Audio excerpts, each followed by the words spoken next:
Hello friends, कल हम लोगों ने जाना था कि आखिर कैसे मुगल के इतने शक्तिशाली साम्राज्य होने के बावजूद भी अंग्रेजों ने अपनी शासन की नींव भारत में रखी थी। आज हम लोग उसी के आगे चर्चा करेंगे कि आखिर क्या हुआ। प्लासी के युद्ध जब हुआ था 1757 में, उसके बाद सिराजुद्दौला जब मारे गए थे तो अंग्रेजों का अपना मनोबल बढ़ा और वो भारत में औपनिवेशिक शासन का विस्तार करना प्रारंभ करते हैं। आखिर बक्सर के युद्ध, आज हम लोग बक्सर के युद्ध पे बात करेंगे कि बक्सर के युद्ध अंग्रेजों के लिए कहाँ तक कारगर सिद्ध हुए थे। तो फ्रेंड्स, बात ये आती है कि जब सिराजुद्दौला पराजित होते हैं तो उसके बाद मीर जाफर को नवाब बनाया गया, और वो बनाया ही जाना था क्योंकि पहले ही मीर जाफर और रॉबर्ट क्लाइव आपस में बात कर चुके थे। तो मीर जाफर वहाँ का बंगाल का नवाब बनता है और फिर अंग्रेज उनसे अत्यधिक धन की मांग करते हैं। मीर जाफर जितना सक्षम हो सके उन्होंने दिया, परंतु लेकिन होता क्या है कि अंग्रेज को अत्यधिक धन की लालच थी और वो मीर जाफर पे प्रेशर बनाना प्रारंभ करते हैं कि नहीं, मुझे धन तो चाहिए। तो मीर जाफर धन पूर्ति करने में असक्षम होते हैं, क्यों? चूंकि शाही खजाना जो था वो खाली हो रहा था अंग्रेजों के धन पूर्ति करते करते। लेकिन उन्होंने क्या किया, उस टाइम में डच कंपनियां थी, हॉलैंड की डच कंपनी उस टाइम में भारत में थी। उन्होंने उसे अंग्रेजों से युद्ध करने के लिए आमंत्रित किया और कहा कि अगर आप इस कंपनी को हरा देते हैं तो बंगाल में जो अधिकार हमने अंग्रेजों को दे रखा है वो आपको प्रदान करेंगे। तो बंगाल उस टाइम का बहुत बड़ा औपनिवेशिक राज्य था और वो वहाँ पे उन्होंने डच कंपनियां मान गई। उन्होंने 1759 में बेदरा का युद्ध हुआ अंग्रेज और डच कंपनियों के बीच। इसमें डच कंपनियां परास्त हो जाती है और अंग्रेज यहाँ पे विजयी होते हैं। अंग्रेजों को शक हुआ कि ये नवाब के आदेश के अनुसार ही हुआ, तो उन्होंने 1760 ईस्वी में बंगाल के नवाब जो थे मीर जाफर, उसको अपदस्थ कर देते, मतलब गद्दी से उसको हटा दिया जाता है। तो उसके बाद उसके जो दामाद थे मीर कासिम, उसको नवाब बनाया जाता है और उसके साथ कुछ संधियां करती है कि वो अंग्रेज उसको आश्वासन देता है कि हम आपके आंतरिक मामलों में हस्तक्षेप नहीं करेंगे। परंतु ऐसा कभी नहीं हुआ, क्योंकि अंग्रेज भारतीय प्रशासन में आंतरिक मामलों में ज्यादा हस्तक्षेप करते थे, जिसके लिए उन्होंने एक अपने एजेंट, गोमस्ता एजेंट को रखा था। तो उसके बाद मीर कासिम, जो कि मीर जाफर के दामाद थे, वो एक कुशल प्रशासक थे। कुशल प्रशासक होने के साथ साथ वो एक दूरदर्शी शासक भी थे।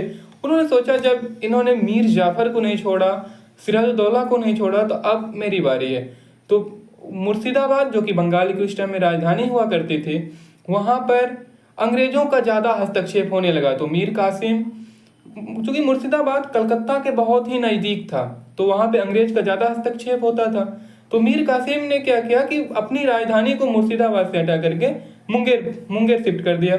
अब मुंगेर में उन्होंने तोड़दार बंदूक के कारखाने स्थापित करने लगे, गोले बारूद बनाने लगे। अंग्रेज समझ नहीं पा रहे थे कि आखिर मीर कासिम करना क्या चाहते हैं, आखिर मीर कासिम कर क्या रहे हैं। और उन्होंने गोमस्ता एजेंट, जो कि एक अंग्रेजों का एजेंट था, उस पर नियंत्रण स्थापित किया और बंगाल में कर मुक्त व्यापार लागू कर दिया। क्योंकि अंग्रेज जो थे दस्तक का दुरुपयोग करते थे और वो दुरुपयोग अपने दस्तक को बेचते थे भारतीय व्यापारियों के पास, और भारतीय व्यापारी उसको खरीद करके कर मुक्त व्यापार वैसे भी करते थे। इससे अंग्रेजों को ज्यादा लाभ होता था, क्योंकि अंग्रेज स्वयं तो कर मुक्त व्यापार कर ही रहे थे, क्योंकि परोसकियर के द्वारा उसको शाही प्रमाण प्राप्त था, जो कि उस टाइम में मुगल बादशाह हुआ करते थे। तो मीर कासिम ने क्या किया कि पूरा बंगाल में कर मुक्त व्यापार लागू कर दिया। कर मुक्त व्यापार लागू होने से अंग्रेज आहत हुए। उन्होंने मीर कासिम को कहा कि आप गद्दी छोड़ दीजिए। तो मीर कासिम ने गद्दी छोड़ने से अस्वीकार कर दिया। उन्होंने कहा ये बंगाल का गद्दी है और ये छोड़े नहीं जाते। तो उसके बाद अंग्रेज और मीर कासिम के बीच 3 युद्ध होते हैं, जिसमें मीर कासिम परास्त हो जाते हैं, मीर कासिम पराजित हो जाते हैं। मीर कासिम किसी तरह से अपनी जान बचा करके भाग के अवध के नवाब सिराजुद्दौला के पास जाते हैं। और जब वो वहां पे जाते हैं तो वो क्या देखते हैं कि वहां पे सिराजुद्दौला के साथ साथ शाह आलम द्वितीय, जो कि उस टाइम के मुगल बादशाह हुआ करते थे, वो भी वही शरणार्थी के रूप में विद्यमान है। उसके बाद फिर जब मीर कासिम को परास्त कर दिया जाता है, फिर मीर जाफर को ही बंगाल का नवाब बना दिया जाता है। अंग्रेजों को लगता है कि मीर कासिम से ज्यादा बेटर मीर जाफर था। और ये तीनों, शुजा-उद-दौला अवध के नवाब, मुगल बादशाह शाह आलम द्वितीय और मीर कासिम, ये तीनों मिलकर के एक त्रिगुट का निर्माण करते हैं। और ये त्रिगुट का निर्माण करने के पश्चात ये अंग्रेजों पे आक्रमण करते हैं, ईस्ट इंडिया कंपनी पे।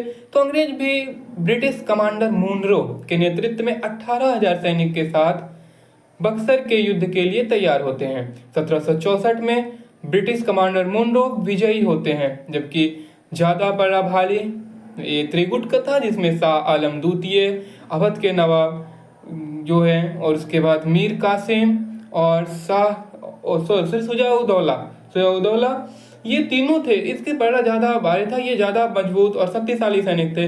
और ब्रिटिश कमांडर मुनरो केवल 18,000 सैनिकों के साथ ही युद्ध में आए थे। और उस युद्ध को जीतने के बाद अंग्रेज को ये विश्वास हो गया कि भारतीय पे शासन करना बहुत ही आसान हो जाएगा, क्योंकि अगर वो सेना उसको परास्त नहीं कर पाई तो और भारत का कोई सैनिक भी उसको परास्त नहीं कर सकता। और हुआ भी यही। उसके बाद होता यह है कि इलाहाबाद की संधि की जाती है। तब तक रॉबर्ट क्लाइव वापस आ जाते 1765 ईस्वी में, और रॉबर्ट क्लाइव इलाहाबाद की संधि की जिम्मेदारी खुद अपने ऊपर लेती है। और उसमें 2 संधियां होती है। प्रथम संधि अवध के नवाब शाह आलम द्वितीय सुजाउद्दौला के साथ, और दूसरी संधि होती है शाह आलम द्वितीय के साथ। अवध के नवाब को युद्ध की ये सहायक संधि जो थी, इसमें कुछ बातें कही गई कि आखिर आपने युद्ध किया, इससे हमारी क्षति हुई है, अंग्रेज का कहना था। तो अवध के नवाब से 50 लाख रुपए युद्ध क्षतिपूर्ति के लिए मांगा गया। और उसे कहा गया कि जो बनारस के क्षेत्र हैं उसको छोड़े, वहां की जमींदारी उसके हाथों में दे दिया जाए। तथा दूसरा संधि जो था वो किसके साथ वो किया गया, शाह आलम द्वितीय के साथ। उसे कहा गया कि आप अब किसी एकांत जगह में जाके रहिए, आपको हम पेंशन दे दिया करेंगे, और उसे लगभग 26 लाख रुपए पेंशन की दर मुहैया कराएंगे। तो बक्सर का युद्ध अंग्रेजों के लिए कहाँ तक कारगर सिद्ध हुआ भारतीय उपनिवेश पे अपने अधिकार जमाने के लिए। तो ये इसके माध्यम से आप समझ पाए कि भारतीय उपनिवेश पे अधिकार जमाना अंग्रेजों का मकसद नहीं था, लेकिन उन्होंने जब कुछ युद्ध जीतने प्रारंभ किए, कुछ जैसे प्लासी का युद्ध जीता 1757 में, तो उन्होंने भारतीयों की कमजोरी को वहां पे पकड़ा। चूंकि भारतीय में स्वयं में एकता नहीं थी, वहां के जो राजा महाराजा थे स्वयं एकत्रित नहीं रहते थे।